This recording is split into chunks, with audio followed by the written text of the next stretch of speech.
யமுனா வந்து வீட்டுக்கு வராங்க. பார்த்துட்டு வந்து காவேரி பார்த்துட்டு, "எப்படி இருக்க காவேரிக்கா?" அப்படின்னு கேட்குறாங்க. நல்லா இருக்கேன்" அப்படின்னு சொல்லிட்டு யமுனா பார்த்து சொல்கிறாங்க. உடனே வந்து எல்லாருமே பேசிகிட்டு இருக்காங்க. அப்போ கரெக்டாக வந்து காவேரி கிட்ட, "அக்கா உங்ககிட்ட ஒரு விஷயம் கேட்கணும்" அப்படின்னு சொல்லிட்டு யமுனா வந்து சொல்கிறாங்க. "சொல்லுடி" அப்படின்னோடனே, சரிக்கா நீ ஸ்கேன்லாம் எடுத்திருப்பல்ல?" "ஆமாம் எடுத்திருக்கேன்."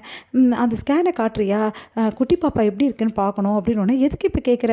அம்மாவே இந்த விஷயத்த கேட்கல என்கிட்ட" அப்படின்னோடனே, சரிக்கா நான் தான் கேட்குறேன், காட்டேன்" அப்படின்றாங்க. சரிடி நான் காட்டுறேன், இப்போவே காட்டுக்கா" அப்படின்றாங்க. "இப்போவே ஏன்டி?" அப்படின்னோடனே, எனக்கு இப்போவே பார்க்கணும்க்கா" அப்படின்றாங்க. சரி சரி இப்போ என்ன உனக்கு ஸ்கேன் காட்டணும் அவ்வளோதானே? உள்ளே இருக்குடி, ஆனால் எங்கே வச்சேன்னு தெரியல" அப்படின்னு சொல்லிட்டு ஃபுல்லாக தேடுறாங்க. "எங்கேயோ வச்சுட்டேன்டி நான், அம்மாக்காக மறைச்சு வச்சேனா, அதான் எங்கே வச்சேன்னு தெரியல" அப்படின்னு சொல்லிட்டு தேடிட்டு இருக்காங்க. "சரிக்கா தேடு, இன்னொரு விஷயம் சொல்கிறியா, என்ன விஷயம்?" அப்படின்னோடனே, "சரி உனக்கு எத்தனை மாதம்?" அப்படின்னு சொல்லிட்டு கேட்குறாங்க. எத்தனை மாதம்னா புரியலடி" அப்படின்றாங்க. "இல்லைக்கா 4 மாதம் சொல்லியிருக்க, நீ விஜய் வீட்டு வந்து எத்தனை மாதம் ஆச்சு? அதுக்கப்புறம் வந்து உனக்கு எப்போ வந்து அது கர்ப்பம் வந்து பற்றி தெரிஞ்சது? எத்தனை நாள் கரெக்டாக கணக்கு?" அப்படின்லாம் வந்து நிறைய விஷயங்கள் வந்து கேட்டுகிட்டே போகிறாங்க. அதெல்லாம் கேட்டு வந்து செம்மையாக டென்ஷன் ஆகிறாங்க காவேரி. "நீ இப்போ என்ன தெரிஞ்சுக்கணும்னு நினைக்கிறேன் யமுனா?" அப்படின்னு சொல்லிட்டு கேட்குறாங்க. "ஒன்றும் இல்லைக்கா, இல்லை எத்தனை நாள் குழந்தைன்னு கேட்டேன், வேறு ஒன்றும் இல்லை. இதெல்லாம் உனக்கு எதுக்கு? கல்யாணம் இப்போ தானே ஆயிருக்கு உனக்கு, இன்னும் வந்து எனக்கு தெரிஞ்சு உனக்கு ஒன்றும் நீ வந்து கர்ப்பம் ஆகலைல்ல, ஆகும்போது இதெல்லாம் கேளு அப்போ சொல்கிறேன்" அப்படின்றாங்க. "ஏன்க்கா நான்லாம் தெரிஞ்சுக்கூடாதா?" "தெரிஞ்சுக்கலாம், நான் இல்லைன்னு சொல்லலை, ஆனால் இவ்வளோ அளவு மைன்யூட்டாக உனக்கு கணக்கு சொல்லணும்னு அவசியம் எனக்கு கிடையாது" அப்படின்றாங்க. அது கேட்டுட்டு வந்து செம்மையாக டென்ஷன் ஆயிடுறாங்க யமுனா. "ஏன்க்கா என்கிட்ட சொன்னால் என்ன? 4 மாதம் மொட்டையாக சொன்னால் எப்படி? எத்தனை நாள் ஏது நாளும் தெரிஞ்சுக்க வேணாவா? ஏன் அதெல்லாம் தெரிஞ்சுக்கணும், நீ அதை தெரிஞ்சுக்க வேண்டிய அவசியம் என்ன?" அப்படின்னு கேட்குறாங்க. "எனக்கு தெரிஞ்சுக்கணும்க்கா, அதுதான் ஏன் தெரிஞ்சுக்கணும், ஏன்னா எனக்கு சந்தேகமாக இருக்குக்கா" அப்படின்னு ஒன்று செம்மையாக பலார்னு ஒரு அற விடுறாங்க. "என்னடி சொல்கிற, என்ன சந்தேகம் உனக்கு?" அப்படின்னு "என்ன ஏன் அடித்த, பின்ன சந்தேகமாக இருக்குன்னு சொன்னால் என்ன சந்தேகப்படுற அளவுக்கு உனக்கு அவ்வளோ திமிரா? அப்போ என்ன சந்தேகப்படுறியா, இல்லடி வந்து நிவீனை சந்தேகப்படுறியா?" அப்படின்னு ஒன்று பயங்கரமாக அதிர்ச்சி அடைகிறாங்க. "இவன் எப்படி கண்டுபிடிச்சா?" அப்படின்னு சொல்லிட்டு.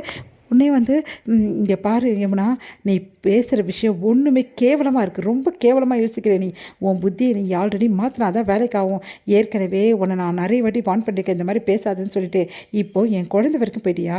என் குழந்தைய தப்பாக பேசுனது விஜய்க்கு தெரிஞ்சதுன்னு வச்சுக்கோயேன், உன்னை இந்த உலகத்தை இருக்க விட மாட்டார், அந்த மாதிரி பண்ணிடுவார், ஞாபகம் வச்சுக்கோ" அப்படின்னோடனே, "என்னக்கா ரொம்ப தான் ஓவராக போயிட்டுருக்க, நான் ஒன்றும் தப்பாலாம் பேசலை, எத்தனை நாள் கிடக்குன்னு உன் மனசில் தைரியம் இருந்தால் சொல்ல வேண்டியதானே" அப்படின்னோடனே, "இங்கே பாரு யமுனா, மரியாதை எங்கே எது போயிடு, என் மூஞ்சில் கூட முடிச்சிடாத, சே நீ எல்லாம் ஒரு பொண்ணா, கேவலமாக இருக்கு எனக்கு.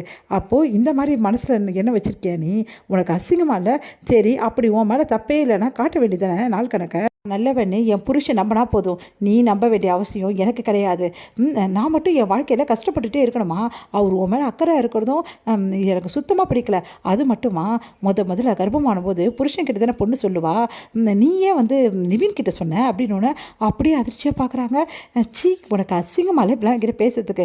உனக்கு அசிங்கமாக இல்லையா உன் புருஷன்கிட்ட சொல்லாமல் அடுத்தவங்கிட்ட சொல்கிறதுக்கு? இங்கே பார் உனக்கு அவ்வளோதான் மரியாதை சொல்லிட்டேன். ஏன் இதுவே நான் குமரன் மாமா கிட்ட சொன்னாலும் இப்படி தான் பேசியிருப்பியா? எனக்கு குமரன் மாமா பற்றி நல்லா தெரியும், ஆனால் நிவின் இப்போ ஒன்றை தானே விரும்புகிறாரு, அதனால தான் எனக்கு சந்தேகமாக இருக்குது. இங்கே பாரு யமுனா, இதுக்கப்புறம் இந்த மாதிரி வார்த்தைகளை என்கிட்ட பேசினேன்னா மரியாதை கெட்டுரும் உனக்கு. அதுக்கப்புறம் தங்கச்சின்னு கூட பார்க்க மாட்டேன், மரியாதை இங்கேருந்து போயிடு. அப்படி நீ போகலன்னு வச்சுக்கோயேன், நீ பண்ண இந்த கேவலமான பேச அப்படியே நான் வீட்டை எல்லாருக்கிட்டையும் சொல்வேன். அதுக்கப்புறம் உன்னை எல்லாரும் சேர்ந்து காரி துப்புவாங்க. இப்போவே போய் எல்லாருக்கிட்டையும் சொல்லிட்டுமா நீ பேசின பேச்சை? அதுக்கப்புறம் அம்மா இந்த வீட்டுக்கே உன்னை வரவிடாது. மரியாதை இங்கே போயிடு, உன் மூஞ்சில் முடிக்கிறது எனக்கு அசிங்கமாக இருக்குது" அப்படின்றாங்க. அதை கேட்டுட்டு யமுனா செம்ம டென்ஷன் அங்கேருந்து போகிறாங்க. யமுனா யமுனா அவங்க அம்மா கூப்பிட்றாங்க.